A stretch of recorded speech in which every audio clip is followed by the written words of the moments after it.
안녕하십니까. 2024년 2월 17일 최병무의 팩트 시작하겠습니다. 자, 이재명 대표의 추미애 활용법, 이걸 말씀드리려고 하는데, 자, 언론 보도를 보면 최근에 추미애 전 법무부 장관을 개인적으로 만나서 총선 역할론을 주문했다, 뭐 이런 보도가 많이 나오고 있습니다. 그러니까 총선에서 추미애 전 법무부 장관이 역할을 좀 해달라, 그 얘기는 뭐 공천을 주겠다, 뭐 이런 뜻이겠죠. 근데 이 역할론이라는 건 뭐냐, 그건 결국 반윤, 어찌 보면 윤석열 당시 검찰총장을 법무부 장관으로서 가장 잘 안다, 또 그 약점을 잘 안다, 뭐 아마 이재명 대표는 그렇게 판단하고 있는 것이 아닌가. 그러니까 이번 총선 과정에서 반윤 연합전선을 펴는데 추미애 전 법무부 장관 같은 사람이 선봉에 서주면 좋겠다, 아마 그런 판단을 하는 것으로 보입니다. 자, 이 맥락의 연장선상에서 보면 친문들의 반발을 무릅쓰고 영입한 이현주 전 의원, 복당이죠. 이걸 허용한 것도 결국은 반윤이라는 이미지 때문에. 그러니까 이재명 대표는 지금 이번 총선을 어찌됐든 간에 반윤이라는 것으로, 그런 콘셉트로 치르겠다, 뭐 이걸 지금 하나씩 실천해 나가는 과정에서 추미애 전 법무부 장관을 활용하려고 하는 것이다, 이렇게 보이는데, 추미애 전 법무부 장관 잘 아시다시피 지난 대선 후보 경선 때부터 뭐 이재명 후보를 옹호하고 이낙연 후보를 공격하고 이러면서 확실하게 그 친명이라는 그런 그 이미지를 확보했습니다. 아마 그로부터 이제 이재명 대표의 눈에 들었던 것으로 이렇게 보입니다. 그래서 지금 이제 후보 적합도 조사를 여기저기 하고 있고 이미 한 적도 있고 뭐 이렇게 되거든요. 후보 적합도 조사라는 거는 이 사람을 이 지역에 공천했을 경우에 과연 당선이 될 수 있을 것인가, 또는 경쟁력이 어느 정도인가 라는 거를 점검하는 작업입니다. 국민의힘도 그런 경우를 많이 하고 있을 걸로 좀 보이고, 민주당도 마찬가지입니다. 아마 대체적으로 보면 1월에 민주당이 많이 했던 거, 민주당이 이 부분은 조금 더 앞서서 했던 것으로 보이고, 1월 말 2월 초쯤에 아마 국민의힘도 후보 적합도 조사를 여러 군데에서 한 것으로 그렇게 알고 있는데, 자, 후보 적합도 조사. 원래 추미애 전 법무부 장관의 그 지역구는 서울 광진을이죠. 지금 고민정 최고위원 지역입니다. 그러니까 이걸 뭐 뺏는다, 뭐 이런 얘기도 있었는데, 뭐 그걸 어떻게 뺏겠습니까? 이미 고민정 최고위원은 단수 공천이 됐죠. 그러니까 이제 본인이 다른 데를 가야 되는데, 그러니까 지역구를 지금 고르고 있는 중입니다. 아마 이재명 대표가 그걸 도와주고 있는 것으로 보입니다. 근데 문제는 어디에 있느냐? 최근에 서울 중성동갑, 여기 임종석 전 대통령 비서실장이 나오겠다는 곳이죠. 나오고 지금 실제 선거운동을 하고 있습니다. 이 지역에 추미애를 넣어서 여론조사를 돌렸다, 이렇게 된 겁니다. 윤희숙 전 국민의힘 의원과 맞대결을 했을 경우에 민주당 땡땡땡 후보는 누가 적합하다고 보십니까? 그래서 1, 2, 3 이렇게 됐는데, 1번이 공용훈 전 현대자동차 사장, 뭐 2번이 뭐 차지호인가요? 뭐 교수, 그리고 3번이 추미애, 이렇게 된 겁니다. 임종석은 아예 없습니다. 자, 이러니까 이제 이재명 대표의 이 메시지는 임종석을 빼고 아예 공천 배제하고 뭐 이런 것 의미도 있지만 추미애를 여기에 한번 넣어보자, 뭐 이런 걸로 보입니다. 만약에 여기서 추미애 전 법무부 장관의 지지율이 꽤 높게 나왔다 그러면 아마 했을 가능성이 있습니다. 임종석 아웃시키고 거기다 추미애 전 법무부 장관을 뭐 단수 공천한다든가 전략 공천 할 수 있겠죠. 근데 그런 것 같지 않습니다, 흐름이. 자, 이뿐만 아니죠. 나경원 전 국민의힘 원내대표 지역인 서울 동작을에도 추미애 전 장관을 넣어서 여론조사를 돌렸다, 이런 보도가 나왔습니다. 이거는 뭐 여러 번 돌린 것 같습니다. 왜 여러 번씩이나 여기 돌렸을까요? 보도도 여러 번 나왔고요.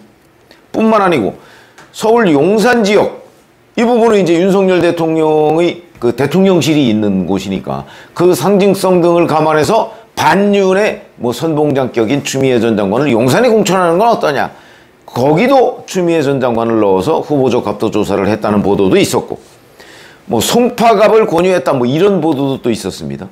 그러면 송파갑은 현역 의원은 김웅이고 김웅 의원이 불출마 선언을 했기 때문에 지금 국민의힘으로서는 그 박정훈 전 뉴스 그 뭐 TV조선 앵커인가요? 그 사람을 뭐 단수 공천을 했습니다. 이 지역을 추미애 전 법무부 장관한테 권유했다 뭐 이런 보도도 나왔고, 강동구를 염두에 두고 뭐 어쩌고 이런 얘기도까지 나왔습니다. 뿐만 아니고 일부에서는 한강벨트, 그러니까 서울의 한강 주변에 있는 지역구, 이제 뭐 용산, 중성동갑, 강동 이런 것들이 사실은 다 그 한강벨트 중에 일부인데, 거기에 아예 전략공천하는 방안, 뭐 적합도 조사 뭐 이런 거 말고 전략공천을 하는 방안 이런 걸 저울질하고 있다도 이런 보도까지 나옵니다. 언론 보도에 나온 이제 추미애 전 장관 후보 적합도 조사만 봐도 지금 이런 걸 쭉 계산하면 한 5군데가 넘습니다. 언론 보도에 나오지 않은 것도 있을 가능성이 있습니다. 자, 추미애 전 장관 이 지역구, 이게 뭐 지역구 쇼핑이라기보다는 오히려 마땅한 곳을 찾지 못해서 여기저기 떠도는 양상이 된다. 왜 그럴까? 이 부분이 궁금해지는 거죠. 자, 리서치앤리서치라는 데하고 여론조사 공정이라는 데가 13일과 14일 중성동갑에서 임종석 전 실장과 윤희숙 전 의원의 가상 양자 대결 여론조사를 했습니다. 임종석이 39%. 그러니까 이게 절반은 면접이고 절반은 ARS로 한 걸로 보입니다. 윤희숙이 37%. 2%포인트 차이. 뭐 이 정도면 우열을 가르기가 어렵다. 그런데 그 외에 다른 인물 12%. 투표할 인물이 없다 5%. 잘 모르겠다 7%. 이렇게 돼 있고요. 그 다음에 임종석 전 실장이 만약에 공천을 못 받아서 무소속으로 출마를 이 지역에서 한다고 했을 경우를 가정했을 경우, 그리고 박양숙 민주당의 예비 후보가 민주당 공천을 받았다고 가정했을 경우를 보니까 윤희숙은 여전히 37%, 박양숙 민주당 예비 후보가 28%, 임종석 전 대통령 비서실장이 14%. 근데 여기에서 만약에 민주당 추미애 이렇게 넣어서 여론조사를 하면 어떻게 될까? 그건 아직 없습니다. 그거는 이제 그 민주당이 후보 적합도 조사를 한 데에서는 있겠죠. 왜냐면 그때가 윤희숙 전 의원과 맞대결할 사람 중에서 누가 적합합니까? 이러니까 뭐 공영훈, 차지호, 추미애 이 중에서 누가 제일 많이 나왔을까? 뭐 이런 부분. 공영훈, 차지호 뭐 이런 사람들은 정치적으로 보면 무명입니다. 아마 그 여론조사에서는 추미애 전 장관이 제일 많이 나왔을 거예요. 인지도가 높으니까. 그 인지도가 뭐 호평인지 악평인지 뭐 모르지만 여하튼 전혀 모르는 사람, 아, 이 사람 이렇게 얘기하는 것보다는 아마 그냥 인지도를 보고서 그래 이 사람이 제일 낫지. 그런데 임종석은 왜 없어? 아마 그런 사람들이 상당히 있을 걸로 보입니다. 그 박양숙 민주당 예비 후보가 얻었다는 28%하고 임종석이 얻었다는 14% 이 정도가 된다면 그냥 대략 우리가 짐작해보면 아, 묻지마 민주당 표가 14% 정도 되는구나. 뭐 이 정도로 알 수가 있습니다. 그러면 이거하고 추미애 전 장관에 대한 개인적 지지율하고 뭐 이렇게 합해보면 윤희숙 전 의원한테 경쟁력에서 좀 밀리는 것 아닌가. 이렇게 분석적으로 좀 가능하다. 이게 되는 거죠. 그럼 이런 것들을 이제 이 여론조사는 뭐 하나의 근거에 불과하고 다른 지역에도 여기저기 이제 언론에 보도된 것만 해도 5군데라고 제가 말씀을 드렸는데 이렇게 계속 추미애 전 장관을 넣어서 후보 적합도 조사를 하는 이유는 무엇인가? 결국은 어느 한 곳에서도 추미애 전 법무부 장관의 지지율이 그 국민의힘 후보를 이길 정도가 되지 못한다. 지지율이 잘 안 나온다. 그거라고 저는 봅니다. 중성동갑에 넣어도 그렇고 용산에 넣어도 그렇고 송파갑에 넣어도 동작을에 넣어도 추미애가 상대 국민의힘 후보의 지지율에 못 미친다. 이렇기 때문에 여기저기 넣어보는 것 아니냐. 그러니까 이재명 대표는 추미애 전 법무부 장관을 서울 어느 지역에 공천을 해주고 싶은데 그래도 좀 당선될 만한 곳, 그것도 또 아주 저 서울의 뭐 동쪽, 동북쪽, 뭐 도봉구, 노원구, 뭐 성북구, 강북구 뭐 이런 거, 그런 곳은 뭐 공천만 하면 당선되는 곳 아닙니까? 그런 곳 아닌, 그래도 네임밸류가 있으니까, 지명도가 있으니까 그 정도의 지명도를 가지고 이 한강벨트 쪽 어디에다가 공천을 좀 해주고 싶은데, 그래서 여기저기 막 넣는데 지금 결론을 못 내고 있다.